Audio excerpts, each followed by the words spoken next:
All right, back at it again. Sean Zittel with the legendary radio Rahim, and we had a good fight, a good scrap over in the UK. Jack Catterall against Regis Prograis. Jack drops him twice. Got dropped himself in the fifth round, but he winds up winning a pretty not dominant, but pretty clear and unanimous decision over the weekend. Opening thoughts, Mr. Rahim. The first thing I want to do is commend both fighters. Now, when I'm in a post-fight press conference, I will tend to be like, "Oh, great performance. Thank you for leaving it all in the ring." This is not what I'm talking about this time. What I'm talking about is the class that both fighters showed post-fight in two regards.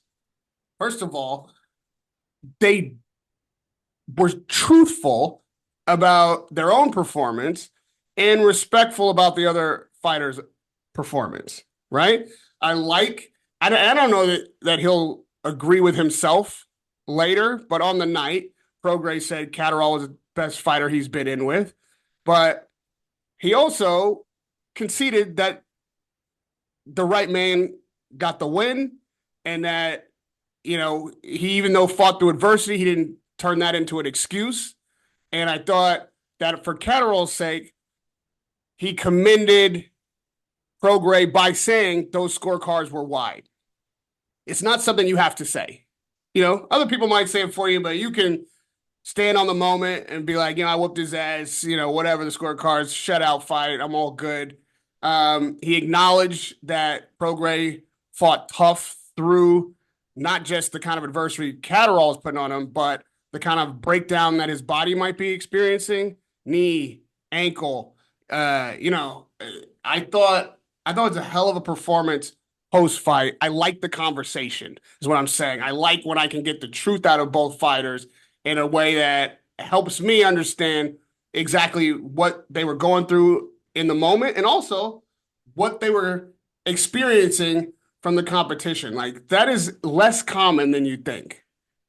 Raheem, quickly, show the audience your shirt that you're wearing today. I'm gonna attach it to something. Yeah, guys, for America all is those an idea. globally, because we got a global audience, I want you guys all to know America is just an idea. It's a great It's a idea. damn great idea. Yeah, it's pretty But good. But so I bring that shirt up to say because I'm gonna throw this back at you. How much of that is the etiquette of, for example, when Stephen Fulton got knocked out in Japan by Inoue, he was able to mm, walk away with his head high and dapping up everybody on the way out because the Japanese audience really loves boxing and it's a little bit more mainstream, at least when Inoue fights and their stars fight, than it is here in the States. Um, and so they have this certain etiquette and in some ways similar to the United Kingdom where they're gracious and kind of grateful when an American is willing to with a name is willing to fight in the UK, give one of their boys a shot at a big fight and so same kind of thing where when the loser comes up short, they get some maybe not quite 100% the same as Japan, but still that whole thing of the loser gets a clap and he gets dapped up on his way out. America's an idea, right? And one big idea mm. America has is they love a winner, and they kind of That's right. same time hate a loser. And so in America, when you lose, your bitch ass got knocked out. Or Chris Tucker, right? Who I think you knew back in the day in LA was you just got knocked the fuck out, and Right. it's a little bit more of that kind of energy. How much do you think that clash showed at the end is kind of encouraged by the British audience and all that? I want to be able to give them that kind of credit. I don't think it's warranted. It comes down in America the same as it is in the UK. It comes Okay. down to the person, right? Like if that is the kind of class act that you are, and it helps that these guys didn't have any great vitriol before the fight. There wasn't a whole ton of shit talking or disrespect. So that helps in making it a short journey to post-fight respect. But yeah, I mean, the UK fighters and the American fighters, I think American fighters are more self-aggrandizing on a general basis. Like in general, even if you are a good dude and you aren't really an ass, it's thought that you have to sell yourself that way if you want to sell tickets, if you want to create a fan base, and it isn't as nasty as it seems to other countries, the fact, or even as obnoxious as it can come off, it's just a persona that you're putting forward. That's how you express confidence. And in the UK, I think you can be very cocky and disrespectful, and you may not use the kind of phrasing that is as abrasive as an American fighter, but your intent is the same. I mean, these guys talk a lot of shit when they're shit talkers. Yeah, the when we were in Macau, and when we talk about Japan, like that is embedded in the culture, a whole different kind of vibe. And in keeping with this thought, what I didn't enjoy was the post-fight reaction, which I did, and I'm not targeting these guys specifically as though they're the only offenders in my mind, or if it's something unique that they're doing. But I don't know, when two guys like these, they get in there, and I'll be honest with you, Sean, first like 4 rounds, I was like, I don't even know if I'm gonna be able to fucking stay awake because I'm not at the fight.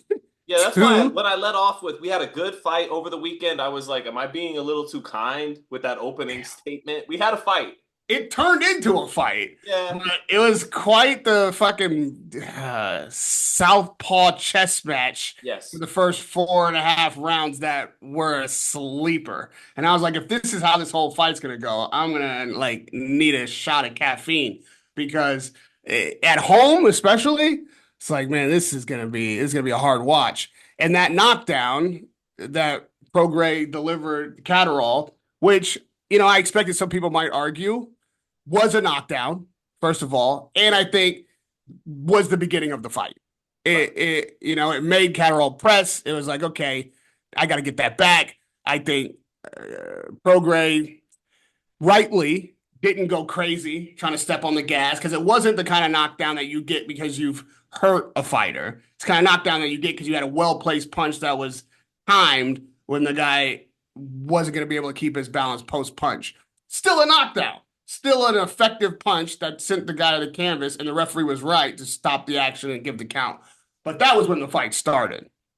And I thought, you know, the amount of skill that they showed in the first four, and then the amount of fight that Prograis in particular, with all the ailments he was fighting through, showed in the second half of the fight, and the amount of discipline that Catterall showed throughout the fight was the story of the fight. Well, Yeah. I think as I learned this week since we're on this tip, I got to weave. Donald Trump taught me I got to weave this back to your original question, which is the post-fight reaction from other fighters when they're like grandstanding on a guy's loss, especially when a guy like Prograis fought as hard as he did. Definitely got beaten, but it was a fight that he made entertaining. He stuck in there, had moments when he could have quit legitimately and probably wouldn't have been called a quitter, but could have said, I've had enough, stay down. Nobody would have questioned that. He still got up, fought on. We know his legs weren't there, not because he was shook, but because he's fighting through joint injury, joint pain, that kind of thing. I don't think every time a guy loses, his previous opponents or rivals should jump on Twitter, jump on Instagram, jump on YouTube, and start talking mad shit. Like, relax. Like, there should be some mutual respect throughout the entire industry when you see a guy fighting hard, fighting through, and even if he doesn't come through, that's going to be you on a night, And it's just distasteful to me.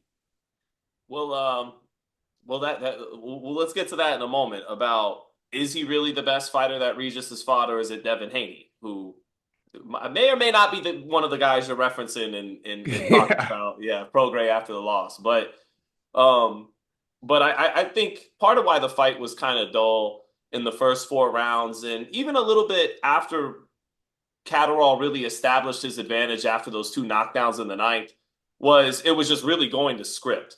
I think like heading in, the script is Catterall's a little younger, he's definitely fresher, and he's going to be a step ahead in two southpaws. A boxing match. He's going to be outboxing Prograis, who will be coming forward, trying to find range, and maybe not having too much success doing that. And that's kind of what was happening. And I remember like I tuned in because I had to rewatch the whole fight in its total because I woke up around round 11, from running The around with first my fucking kids. rounds put you to sleep, didn't they, Sean? No, no, no, no. I mistimed the event. I'm like, all right, I should Started wake up watching the around, fight, fell asleep around round 3, woke up around 11. son's baseball game wore me out a little bit. All right, fair play. But I tuned into the 11th and I'm like, I feel like I don't even have to watch this fight. It's going exactly the way I thought it would. Like, Mm, Catterall's just got better feet, a little quicker these days. And, to that point, Catterall is a good boxer. He's definitely a good boxer. He has really mhm. good feet and he has a great sense of distance. And he has maybe a little, although people are starting to figure it out, but maybe a little underrated pop in his left hand because he's dropped Josh Taylor and Regis Prograis. Like, and Yeah, he's been putting these guys down who don't have bad chins in Prograis. Well, I mean, Prograis got dropped by Haney as well, but he has a good, he's a tough guy. And yeah. and the knockdown he had in round 9 was beautiful. He went, let me see here. Yeah, he went left, right, blinded Prograis with the jab, boom, sent him down with the left hand. Beautiful textbook stuff. Second knockdown, he showed balls because he loaded up on the left hand and threw and traded with Prograis, had his head a little bit off the line, dropped him again. So there he's showing that he'll take some chances. And Yeah.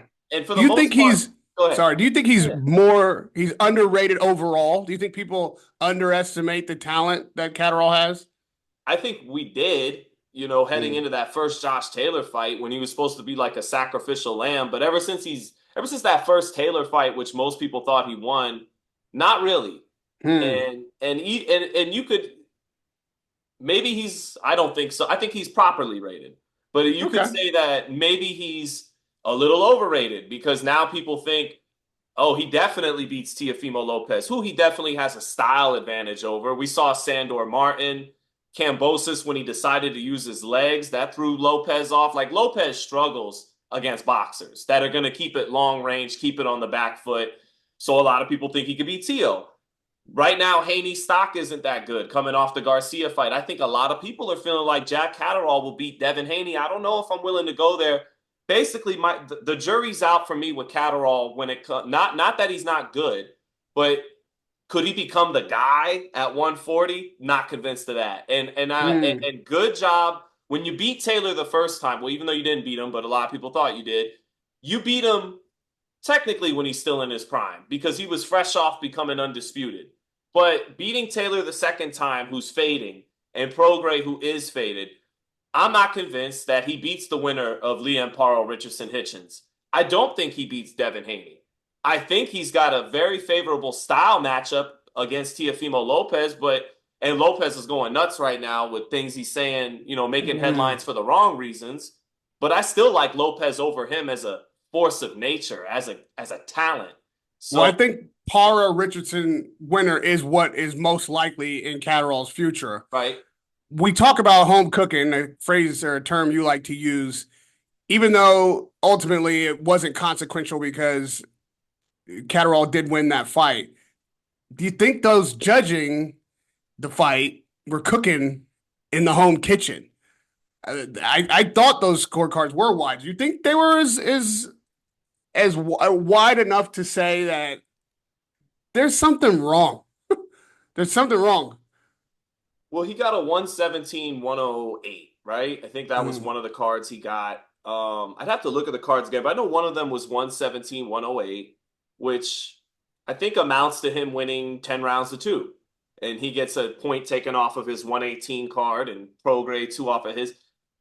No, I think I'd have to really score it round by round, but I thought for the most part he was a step ahead. And actually, really? I I felt like had Go ahead. I felt like in the Taylor rematch it was too close. So maybe they went a little too far the other way. Maybe you're right, but I felt like in the Josh Taylor rematch, people said, "Man, Taylor came on strong, tightened it up on the cards a little bit there," and I didn't think so. I thought Catterall won 9 or 10 rounds in that Taylor rematch. I thought he may have conceivably won that many rounds in this fight, but he didn't So think so. So if that's very you're telling. if you're Lopez, do you take that fight in Manchester? This is why I asked the question. Well, before we started recording, we were talking about the state of boxing in America, right? And Mm, like it's becoming so hard to move the needle if your name isn't Canelo Alvarez or Gervonta Davis in the United States. mm-hmm. It's getting so difficult unless the young guns are gonna deliver the fights people want. Teo versus Devin, Ryan versus Devin, Teo versus Ryan, Tank in the Shakur. If you're not making that, it's becoming harder and harder to move the needle in America. Teo's last fight was Super Bowl week. Well, no. He fought at the small room against Claggett, I believe. Might have been it wasn't a 10,000 Right, seat type arena. And then before that, Jermaine Ortiz, he couldn't sell out Mandalay Bay on Super Bowl week. So right. yes, to if his options, if he's not going to fight some big fight like a Tank fight falls out of the sky or something like that, and if there's more money to be made in the UK, I kind of love the fight because it's a shit or get off the pot moment for Teo against that style, against back foot Mm, boxers. And it kind of mm. puts his back against the wall.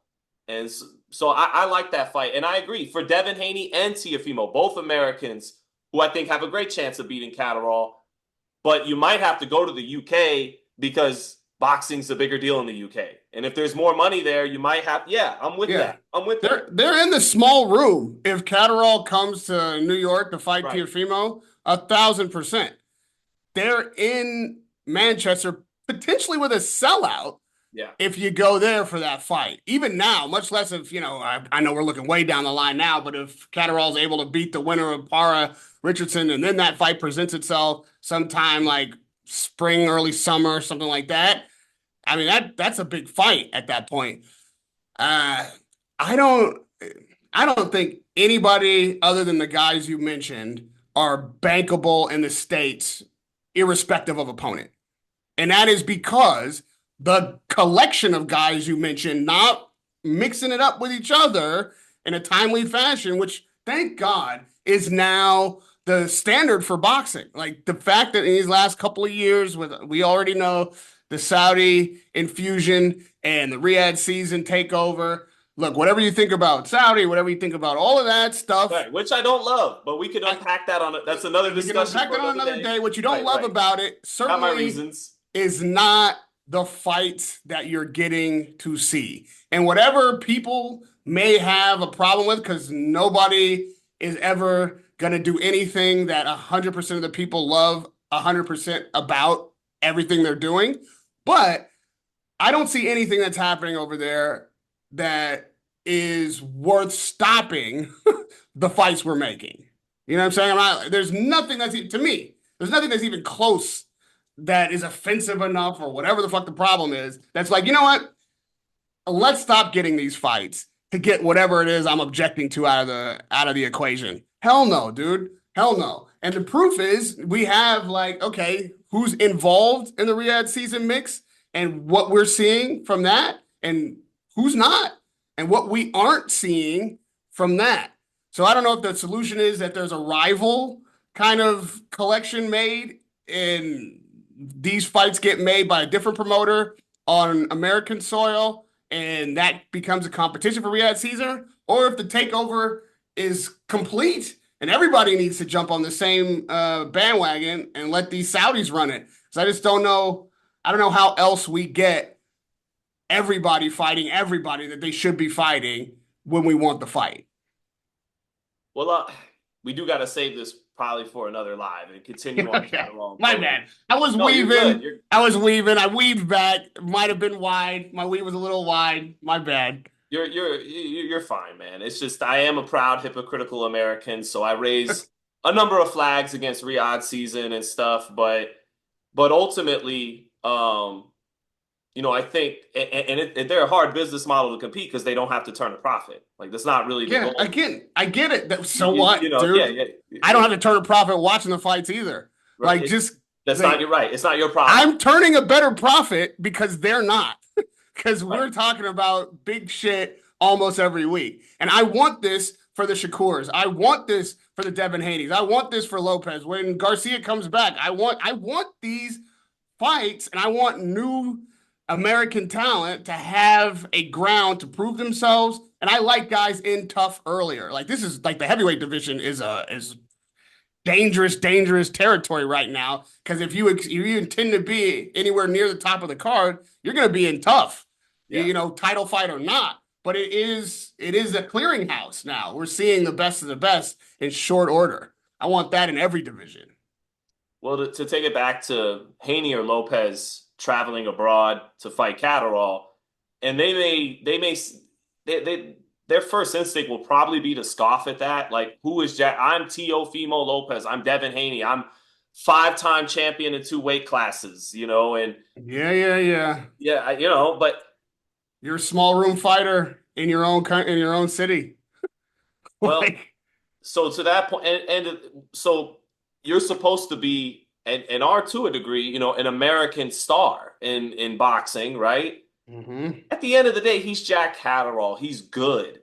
But if you, as a young, in your athletic prime American star, don't feel confident that you could decisively beat Jack Catterall to where you don't even have to really worry about the cards and stuff, come on. Like, if you Right. guys are really what you believe you are, and what I believe they are to a degree, they can handle Catterall in the United Mhm. Kingdom. So again, Catterall is good. He's a good boxer. There's no doubt about that. If you appreciate the sweet science, you can appreciate his footwork, his sense of distance, his timing with his left hand. The fact that for the most part he's 1-2, but if you cut the distance to a certain level, he'll go to the body on you. He'll throw an uppercut Mhm. in there.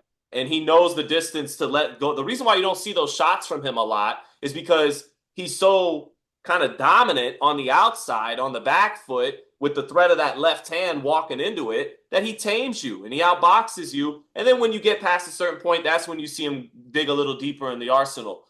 So I can appreciate what Jack Catterall is bringing to the table, but for me, the jury's out on him beating prime guys now. Not Right. the guys of the yesteryear of the super lightweight division, but the winner Right. of Hitchens and Paro, Haney, Lopez, even he doesn't really have a big name, but Alberto Cuello, who Mm. won a fight on that tank undercard against Gary Antoine Russell, like he's good, and so we'll see. Yeah, man. I'm I want to still see it. All I'm doing is shilling for the fans, and I'm one of those fans. I want to see it. I want Teofimo to travel to Manchester, not because he should have to, but doing this because for it's his going to be a brand too. better atmosphere. It's going to be a bigger fight. It's going to mean more. I think if he does win it, he'll get a fan base there, and I don't know that that translates to a fan base in America. Like, I'm tongue in cheek wearing the shirt because I'm a staunchly raised, reared, and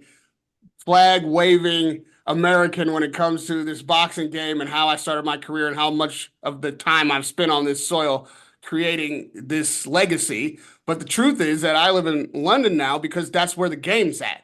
That's where the fights are, and it's a shorter trip to Saudi, which I'm that taking that trip more frequently every year. So the truth of it is that the fan base in the United Kingdom is 10 times more fervent and broader than what I've ever experienced in America, even in the heyday of Floyd.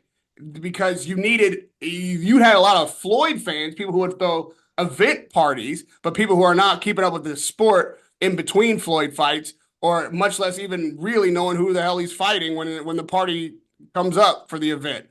In England, bus drivers, waiters, a guy on the tube.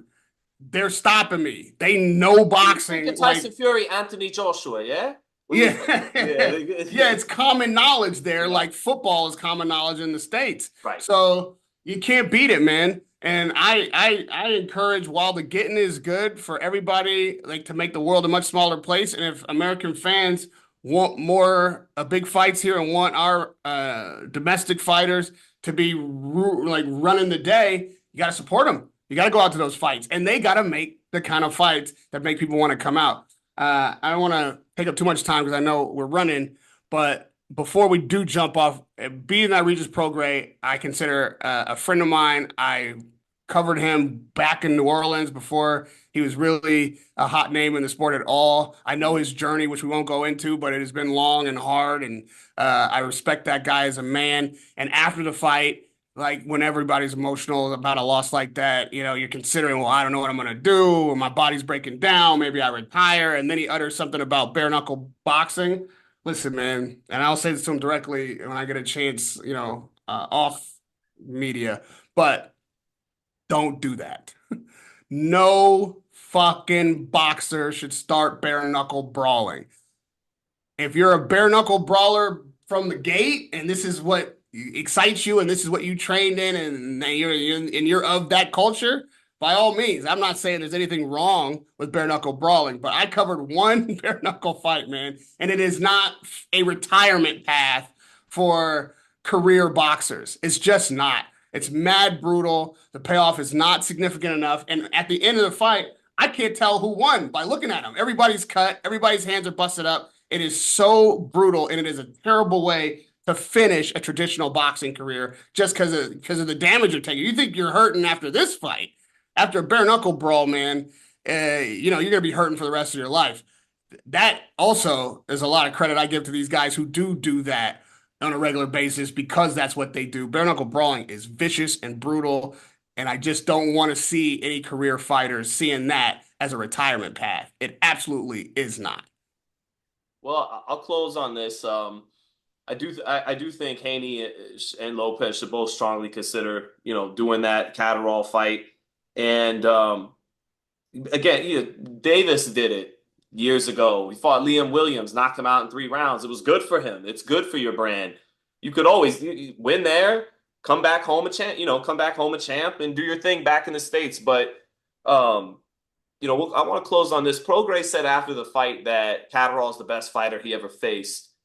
Sounds like that basically comes down to Catterall, prime Josh Taylor, or Devin Haney. Do you agree with his assessment ultimately that Catterall is the best guy he fought? I mean, on the one hand, I don't think if I'm looking at the fighters who he has fought other than Catterall, do I think that Catterall is better than those fighters? No. Can I say that Catterall was not his most difficult fight? No. Only he can say that. And I think all the things that you talked about when you described Catterall's skills might be, especially, again, emotional post fight. He probably didn't expect Catterall to have as many gears as he had for it to be as difficult to fight as it was. And so it might have been difficult for him on the night in a way that the other fighters weren't. Maybe the other fighters, even though he didn't win those fights against who I consider to be better opponents, he got what he expected and just wasn't able to overcome. And Catterall did more than what Prograis thought he could do. And when Prograis adjusted, Catterall had the answer, and that made it a more difficult fight. And in his mind, immediately after the fight, well, damn, that's the hardest fight I've ever had to fight. Trying to think through it, and that means that's the best guy I've ever fought. I don't think though. I think those two things can be mutually exclusive, and in this case, I think they are. Well, as it stands, I guess on paper it should be Taylor because he's the natural 140 pounder. He wasn't like Haney coming up from 35. He went on to become undisputed champion of that division. But, you know, Haney wound up 12-0, shutting him out and dropping him.